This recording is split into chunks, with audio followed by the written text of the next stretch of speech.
Hello, and welcome to Thinking Out Loud. I'm your co-host, Nathan Rittenhouse. And I'm your co-host, Cameron McAllister. And this is the last episode of the year. Woo-hoo. Number, 104 for the year? Wow, gee. That's a lot of us talking. We should get Congratulations to those who should listen to fewer podcasts in your life. But I was looking back over the list, and we have talked about some random things over the last year, from submarines to trans nuns to, there's stuff in there that I even forgot about. Which I think is delightful because it shows me the weirdness and the wildness of the world. And also comforting to know that the gospel speaks to all of the wonkiness of our lives. So that's pretty exciting. But to test that theory to the max, and just when you thought it couldn't get any weirder, to close out the year, Cameron is going to tell us about his recent experience seeing the movie Barbie. Barbie, that's right. It finally happened. And so this movie was an absolute just box office juggernaut. I mean, it was by far the movie of the year in terms of the numbers, it left everything else in the dust and just became this cultural phenomenon. And I'm not sure everybody expected that. And also, here's a quick movie making nerdy note. Greta Gerwig, who is the director, she really comes from the world of indie filmmaking. So I thought she was when the Barbie movie was announced, I thought, okay, whatever. Nah. When it was Greta Gerwig in the director's chair, I thought, wait, really? She's the one who did Lady Bird, which Lady Bird's a really good movie. She's married to Noah Baumbach. Noah Baumbach is also a very, he's a very gifted filmmaker. I've liked a lot of his movies over the years. The Squid and the Whale, Kicking and Screaming. Not the Kicking and Screaming with Will Ferrell and soccer. This is a very different movie. So that intrigued me. So I did want to see it I thought I just have to, I was just very curious. And it really is it's fun. It's an entertaining film. It is a satire. And I think a lot of people are thrown by that sometimes and take at face value what needs to be seen as something that's funny. So I'll give you, Nathan, let me give you a brief plot summary here and then just get sort of your response. I want to know if anything about this surprises you or if you were expecting something else. So I have no reference for anything you've said in the last 2 minutes. So have you ever had a Barbie in your home, Nathan? I'm just curious. Your children and your daughter ever played with a Barbie? So I grew up with all brothers. So most of my childhood was totally Barbie devoid. I bet there is. Oh, okay. Here's something interesting. There is, because my sister-in-law custom made some Barbie clothes for my daughter. And we found out that Barbies from different eras are different sizes, because my other sister-in-law went to a Goodwill and found a Barbie to put these clothes on, and they didn't fit. Yeah. And then we realized that they've changed the shape of the Barbie from whenever the Goodwill. So there was I know what a Barbie is, but I haven't seen those Barbies for quite some time. And the reference was that somebody made some really cool clothes for one, stitched them up all fancy but then they disappeared. Okay. So I'm not sure. All right. Well, this film is very much about gender roles, which is part of what I think gives it such cultural resonance and makes it, I think that will be a point of interest to you. I am, fair warning, there are going to be some spoiler alerts here. So if you do want to watch the Barbie movie, you probably want to turn this off, and you probably already have if you wanted to. Yeah, but just Cameron. wanted to put that warning out there. Well, here's what's interesting. So in the Barbie movie, we start off in the world of Barbies. So it is real it's not an animated world. These are real actors portraying the Barbies in question. Margot Robbie is the lead character, and Ryan Gosling plays Ken. But that said, the houses look very much like giant toy houses. And the way these characters move is they kind of fly through the air as though an invisible hand is moving them, like one would move a doll. And when they drink coffee out of a mug, it's an empty cup, and they just mime the gesture and no actual liquid comes out, that kind of thing. So it is this world, but there's a disturbance in the world. I almost said disturbance in the force, but then I'd be mixing universes, and I don't want to do that. There's a disturbance in Barbie world because they're singing everything's happy, everything's utopian, everything's blissful, everything's sunny. They're in California, everything's great. And all of a sudden, Barbie says, "Sometimes I think about death, about dying." Record scratch sound. Everybody just stops. Everybody looks at her like she's got horns growing out of her head. What? And then, oh, just sort of kidding. I'm dying to do something. She sort of plays it off, but she is thinking about dying. And so something has intruded into this world, this Edenic world. And what happens, what it turns out, is her real life, the person who is her owner, her counterpart, who's playing with her, is going through turmoil. And that turmoil is creating an existential crisis for Barbie herself. And so the only answer is Barbie must cross over from the world of Barbies into our world, the real world. And so she does, but she gets a stowaway. Ken climbs into her car and hitches a ride. She doesn't realize he's in there. And then he pops up, scares her. So that they both find themselves in present day California on Venice Beach. There's one very funny scene where Margot Robbie is getting catcalled in her bright neon outfit on her rollerblades, and she walks up to a group of construction workers and says in her own particular words, "I feel the need to inform you that I have I'm going to edit this a little bit, no functioning female parts below." And they just look at her completely horrified and puzzled.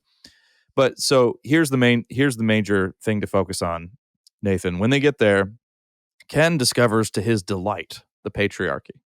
And the word patriarchy is used over and over again. And because he's always felt very ignored. He's a marginal character. In Barbie, in the world of Barbies, the women rule the roost. They got a female president. The women are the physicists and the scientists, and the men are just playing second fiddle. But suddenly, Ken is in a place where men rule everything, and he likes it. And so he brings that back to the world of Barbies.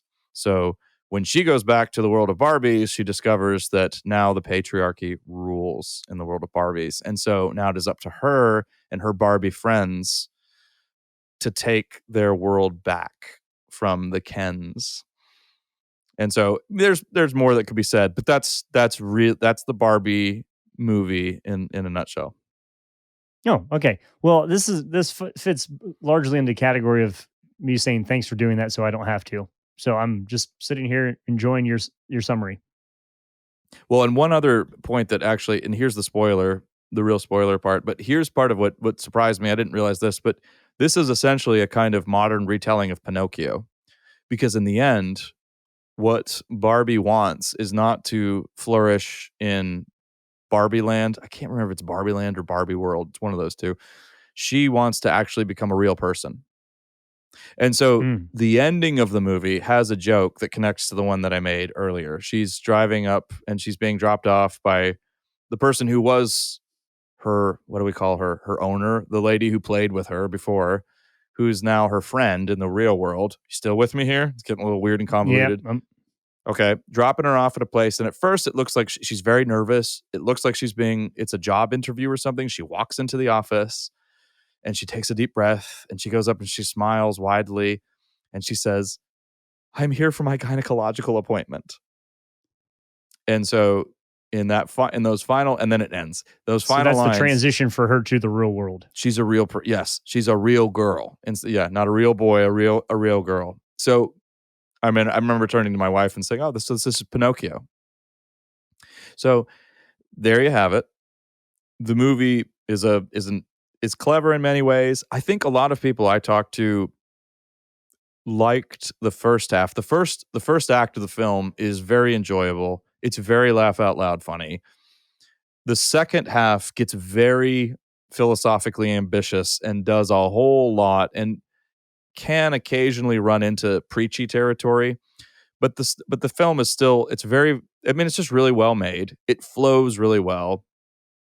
It has a lot of resonance, I think. I mean, there are a lot of ways. The question of why Barbie did so well is an interesting one right now. That's where I was going to go, because I was imagining, and I've seen trailers, I've read reviews and stuff back when, a couple months ago, and it was a big deal. So it seemed to me that the first part of its success was it was basically trafficking in nostalgia. So you have people who grew up playing with Barbies that now, this is a part of their childhood. So there's I mean, is a wildly successful toy. So the Mhm. percentage Yep. of people in America Yep. who had a Barbie in their house at some point is very high. And then maybe there's a multi generational thing there where it's a fun thing to go and take your kids to see something that was a meaningful part of your childhood. I was guessing that had a big role to play in it. So there's the popularity of it as a toy, which I guess you could go for GI Joes, Ninja Turtles, whatever. Any film that had kind of that era Yep. toy would have. So I guess my question is, was that it, or was there some kind of Yeah. social commentary, cultural critique that also Mhm. fueled the interest in it? Well, here's an interesting. So I think that's a small part of it, yes, and I think that was part of the confusion when it came out. A lot of people were incensed. I mean, people just love to get offended nowadays. So they got offended first of all because this film was. They thought, well, this is a film for little kids. It's not. It's a film for the people who played with Barbies when they were kids and now grew up. So it's not a children's movie per se. And it has, I've already hinted at it, it's got some adult humor in it and all that. So that threw some people. So the nostalgia in the sense that they're drawing on the brand of Barbie. Now, that said, and also, by the way, if you're a film nerd, you're going to notice so many interesting homages. So the first scene is, I think, probably one of the most cinematically interesting in the movie, actually. And it's a big hat tip to Stanley Kubrick's 2001 A Space Odyssey. But you see a bunch of little girls playing with baby dolls in a prehistoric kind of landscape in the sand, and the comment, and it has a clever narration track, and it's Ellen Mirren basically saying, girls always played with baby dolls up until now, and that's fine so far as it goes. It can be fun, but then this massive monolithic doll figure comes down, and again, that's playing on 2001: A Space Odyssey, and it's a big giant Barbie doll with legs going all the way up, and this is not like playing mommy with a little baby doll. This is a beautiful, woman. We're not And it talking just Raggedy Ann here anymore. correct, not Raggedy Ann. So this changes the whole paradigm. And then so you do see a very provocative image of all these little girls smashing and shattering little baby dolls. And I think that, and so that obviously caused some people to, they had some issues with that. Perhaps it's a very provocative image. Again, don't forget this movie is having a little bit of fun, and it's just a powerful image. And then, of course, there's the most famous shot from 2001: Space Odyssey is when one of the Cro-Magnons in the beginning of the movie throws a bone up into the air, and the bone flies up into the sky, and then the bone subtly becomes a spaceship. And there's a similar shot like that in Barbie, only involving a doll.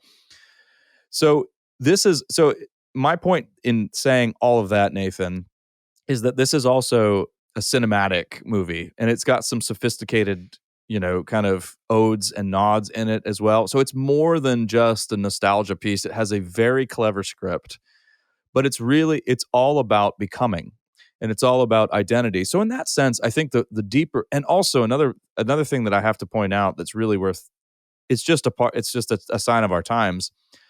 Nobody in the film except for Margot Robbie. Margot Robbie is a conventionally beautiful woman who looks, I think you could say, fits the part of Barbie.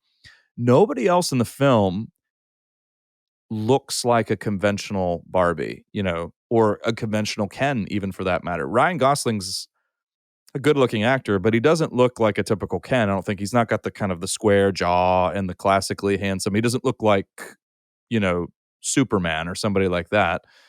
Most of the actors, all of the cast who play Barbies are very diverse looking. They are ethnically diverse. They are diverse in their body types. And there's one actor in particular who appears to be, I think, is probably trans as well. So you have very much our zeitgeist reflected in the Barbie world. So if it were just a pure nostalgia piece, I would imagine that it would look a whole lot more conventionally like a Barbie world with people who Hmm. look like Barbies, classically, beautiful and handsome and all that. That's not how it looks at all. And that's very much by design. So this is very much a 2023 version of Barbie. And so I think it's worth pointing that out too. But the film is very much about being, identity, becoming who you are. The whole thing is predicated on an existential crisis. So it's, I think, part of the resonance here. I mean, in a cultural moment where answering the question of who you are has such weight and is so important and is basically just one of the major big cultural ambitions. Yeah, I don't think it's too surprising that this film really resonates with audiences. Yeah, is it weird though then that it ends basically with an answer to that question is biological? Yeah, it is actually. Well, it's very interesting that it ends like that because, yeah, I mean, with biology, with all of its inherent limitations, right? This is, and all of its, this is who you are, and you can't. And I guess I'm also trying to the figure out what so if it is a wrestling with like as you laid it out, if it's a wrestling with identity and becoming and all that, Mhm. what is it? And you said the second half was a bit preachy. Yes. What is it attempting? What is the message of the sermon, as it were? Well, if you press me into a corner and, put a gun to my head, I guess the message of the sermon seems to be a familiar one, that your own being and becoming is very much a matter of your choice and it's your responsibility. And so you need to take charge of that. Barbie has the choice to be, well, so she's the her character in there in the Barbie movie. She's not President Barbie. She's not physicist Nobel Prize winning Barbie. Those are all characters. She's conventional Barbie. I think that's her name. So she's really essentially walk around and be pretty. And she has the option to go back to that world. Once order is restored in the Barbie world and the Kens are no longer running the show, she has the option to go back to her old life. But it's not what she wants. And so her destiny, if you want to call it a destiny, I mean, it's funny to use a word as rich as destiny and apply it to Barbies. But her destiny as a Barbie is to be with Ken. But in the movie, she realizes and she decides, I'm not in love with Ken. And I don't want to be with Ken. And guess what? I don't want to be a Barbie. So I guess, Nathan, in the end, yes, it is interesting that there's a biological specificity, so to speak, to her, that attends her decision at the end. But at the same time, it's still very that I think that's more just kind of a superficial piece of the storyline. The bigger part is that she is by design is a Barbie, but what she chooses to be is a person. And so all of the weight and all of the importance is put on what she chooses rather than her destiny. If she were to go with her destiny, the implication is that that's not authentic, not honest, not true integrity. You truly become who you are when you own and choose who you are. So it's the Okay. same. Meet the new boss, same as the old boss. All right. So let me say some things here and help me stitch this together. So I think in a previous podcast when we were talking about books and film and this idea of like the fan fiction and wanting to have a say and a role in how the Mhm. story becomes, and that sort of to some extent being um, kind of the story of our time of how we want to choose and craft the own stories of our lives and everything. This fits very neatly and nicely within that, except for what Mhm. happens when you have a consistent age old, let's say classic Ken and Barbie story, and then you have a modern iteration or rendition of that then changes the script of how it works out for a certain number of people who grew up with a certain story. Then somebody, it's kind of like having an all female Ghostbusters, right? Where you're like that. No, Mhm. that's not how Sure. the story goes. Right. Is that what drove some of the ire of this film? That it was breaking away from the convention of the way in which everybody knew how this predictable story goes. It shouldn't surprise any conservatives, I think, that there's this very much becoming focus on self and identity and all of that and Mhm. down with the Sure. patriarchy kind of thing. So what is it that annoyed so many people about this? Was it simply it just twisted what everybody thought was the conventional story? Or Yeah, I mean, I think, where did the shock and horror come from that it seemed to well, generate in some reviews? shock and horror, yeah, is usually I take it with a grain of salt because we just have this very unproductive culture war that's been going on with the media for years and years, where people act all shocked and horrified by things that ought to not surprise them at all. So yes, you just said it, a Hollywood film with a progressive message. I mean, who's surprised by this? I'll tell you what I found surprising, Nathan. I found surprising the fact that Ken is actually a more full-bodied character than I would have thought.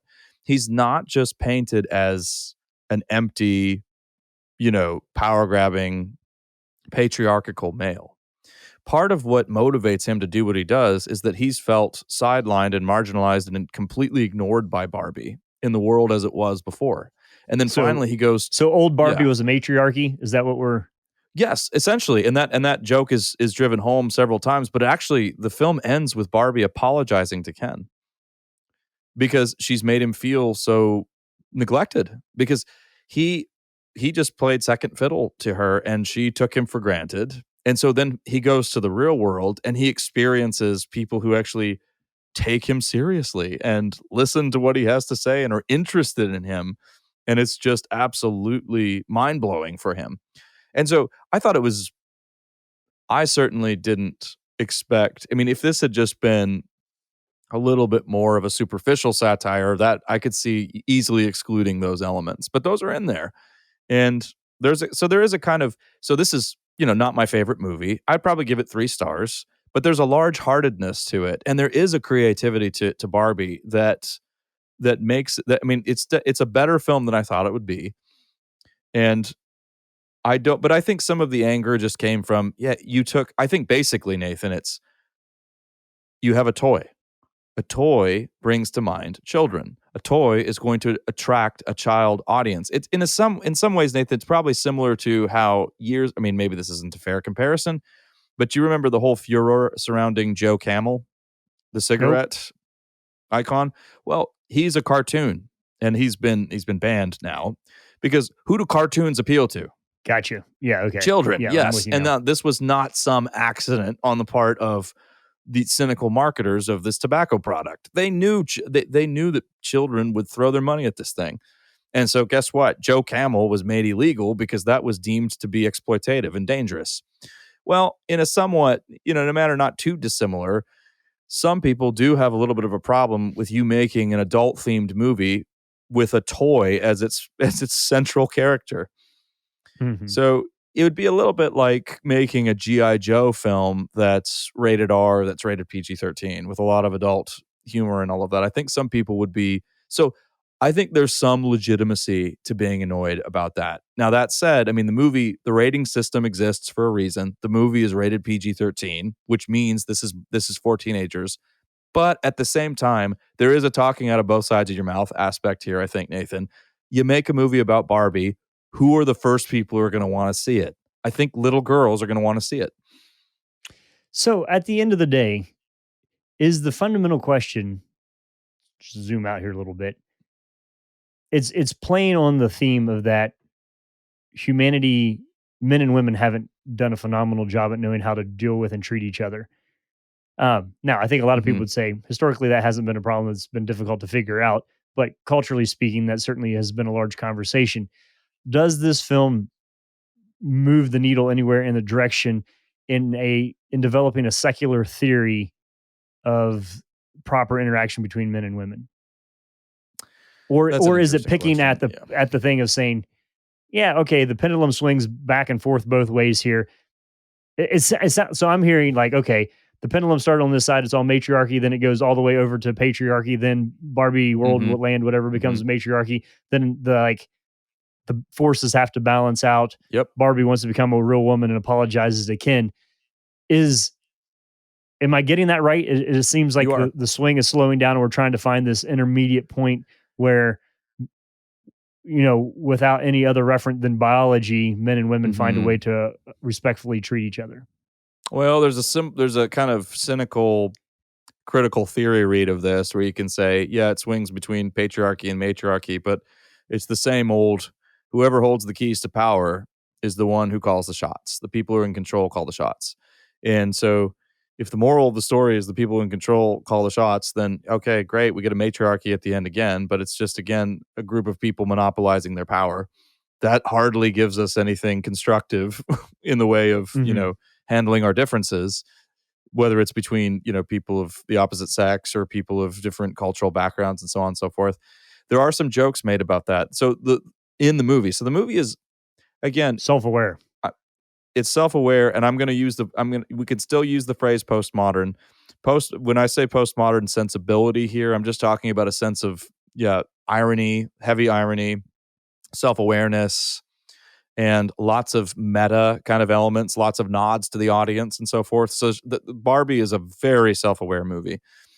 And at one point at the end, there are some jokes about that when the men are talking to the women, when the matriarchy, so to speak, has been restored. And they're talking about, hey, can we all be members of the cabinet or something? And well, let's start with maybe one of you. And the kind of the joke here is that maybe eventually, but it's not going to be so easy for you. It's going to be a long, long road as you gain more rights. But the hint is strongly in the direction that one day there will be some sort of harmony between the Kens and the Barbies. They're all called Barbie, and they're all called Ken, by the way. But so that between the Kens and the Barbies. And Nathan, it's worth pointing out again, part of why the movie succeeds is it really is funny. I mean, Ryan Gosling walking around in a shirt that says "I am Kenuff" is funny. I mean, I laugh every time I see that phrase. I mean, there are a lot of really great scenes that just do make you laugh. It's a pretty uproarious movie. I think it would be a mistake to take this movie too seriously, but that said, it does have some serious things to say. Yeah, I guess that's what I'm trying to decide if the irritation that it caused was because it's descriptive and it's accurate and people don't like what it's describing, or if it's prescriptive of an agenda that people didn't foresee. And it sounds like maybe neither. Well, I'm very curious to see what we will think of Barbie in 10 years. Time is the great critic, the greatest critic of them all, and the most ruthless. So, and that's really when you see how films age, and we're more able to do that now than ever. I mean, some films that came out, we talked about It's a Wonderful Life, for instance, and they were failures. And then they were reevaluated and they came to be seen as true classics. Other films, it's the opposite. They came out and they were hailed as absolute masterpieces, and then they're forgotten in 5 years. So the fate of Barbie, I think now, if maybe I shouldn't, I'm not going to venture my prediction here, but I think that's a worthwhile exercise, to just a mental exercise for all of us. When you watch a film and you're tempted to think, everybody around you screams from the rooftops, this movie is not just good, this is important. Take it with a grain of salt. See how what you're all thinking about it in 5 or 10 years. There's a good chance nobody will even remember the movie. I'll always remember those lines from Screwtape Letters, where Uncle Screwtape pushes his young novice demon. You always want your patient. You don't want him to pay attention to the books and movies that he likes or he finds interesting. You want him to read the important books and eat the important food, right? The stuff that's touted by everybody all else's. the critics. And Yeah. Yes, exactly. There's read a book for the sake of saying you read it, not because of what's in it. Correct. Yeah, exactly. So, I mean, there was a very strong sense with both Barbie and Oppenheimer this summer. These are the two films that are you have to see them. They're important, and it drew people back to theaters again, because there was a sense in which, if I don't see these two movies, I'm missing out. I'm missing out on the national conversation. I want to have an opinion on Oppenheimer and Barbie. Now, the problem with Oppenheimer was you had to sit through 3 hours of a movie. Barbie went down a little bit more easily, I think. So, Cameron, I guess the whole thing, like, I guess in the back of my mind, Barbie always seemed like the worst case commodification of the entertainment, of the plastification of the unreal world that people aspired to, and it never had a phrase. any. Those aren't even real words, but I needed fake words to describe how fake I thought the whole enterprise was. Okay, well, what's from pointing out from the time in which I could remember. So I guess I'm asking, back around to the okay, in Barbie world, what do the people do. Well, it's worth pointing out here. I mean, I might have given the impression with the last paragraph that came out of my mouth that I was basically saying, I was undermining Barbie entirely and its cultural value and power. It's also worth pointing out that plastification. Hey, we had another movie cashing in on childhood nostalgia. There was a Turtles movie this year too. Did you know that, Nathan? There was a I Ninja did Turtles not. movie, and there was a Mario. I mean, Oh, right. Mario Yeah. is one of the biggest things to hit theaters. I mean, and what was amazing about Mario was that it did so well. A lot of the cultural critics were not happy with it because they felt it wasn't significant and important enough. This is part of what we mean when we say this is a moral age, Nathan, a very moralizing age. Our critics very much believe this film should have some sort of a message for kids. Well, Mario did super well because no pun intended, because it was a children's movie made for, wait for it, children. Shocking.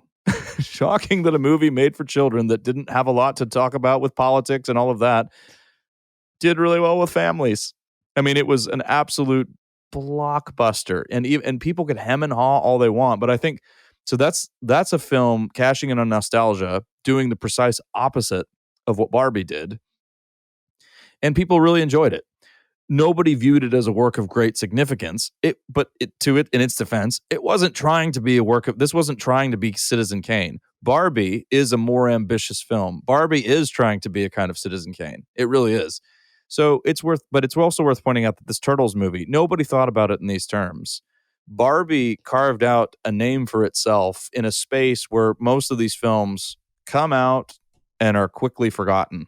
So it's worth pointing that out. I mean, it's demonstrated a little bit of a kind of staying power. I'm still really curious about where it's going to be in 10 years. What do the characters in the movie do? Well, that's part of what makes it funny. It plays with that whole theme. So Ken Ken beaches. That's literally what's said. He goes, I beach. And so there's a part where he goes to the real world and he's trying to interview to be a doctor. And, well, do you have any experience? No, but I'm a man. I mean, just let me talk to another doctor. And he's talking to a woman and she looks at him. I am a doctor. And he's just sort of nonplussed. And then there's a part where he goes on a beach and he's interviewing with a lifeguard. Okay, so when you go into the ocean, oh no, I don't go in there. No, I just beach. You what? I just beach. I'm the expert of the beach. So there are some. I mean, again, part of the ingenuity of Barbie is that all of those items that would count as weaknesses or deficiencies are played for laughs, and they're used quite well. So, yeah, there you have it. I think it's an enjoyable film. Again, this is Cameron McAllister saying, I'm not saying go out, watch it right away. Everybody don't hear me saying that. I'm just saying, yes, it's a well-made film. It's funny. I do think it's a notch above most of the films of its kind. Is it Citizen Kane? I don't think so. Will we be talking about it in 10 years? We'll see. Yeah, so I guess where I was going with that is that if you're, and this is probably true with a lot of film, that if you're taking it for the giggles and kicks, what's my summary of Cameron's review of Barbie?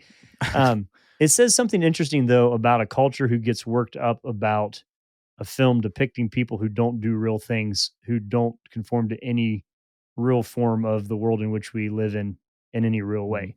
And so the whole thing just seems like super meta to me in a way that it's like, you know what, the movie Chicken Run didn't really influence my life.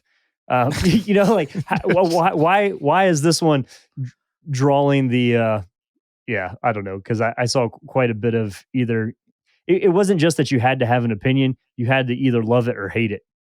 Seemed to be the ways in which the reviews about this were written. And the whole thing, I just kind of sat on a tree stump and watched it go by and thought, well, that's interesting. Typical of a polarized cultural moment where everything becomes an item in the culture war as well. So yeah. But again, that only helps movies these days. If they become a heated topic of debate, that's free publicity right there. And yep, Barbie definitely fell into that category. But I think also we just have to be honest. It succeeded because it's a well-done film and people really enjoyed it. Audiences audiences went and they really loved it. That doesn't necessarily mean it's a great film. Doesn't necessarily mean it's a commendable film. It does speak to some of the skill and craftsmanship with which it was made. And again, I have to give props to the director. She's a very, very talented person and has done wonderful films. And I look forward to seeing more of her films. This was a really interesting movie.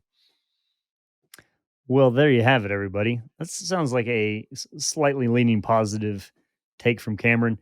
I'm still just amazed at the whole concept of the whole thing. So, if you want, if Nathan comes to my house, I'll have him on the couch. I'll lure him there with some herbal tea, and then I'll turn on Barbie. I'm just kidding. If I come to your house, we're going to work on your deck.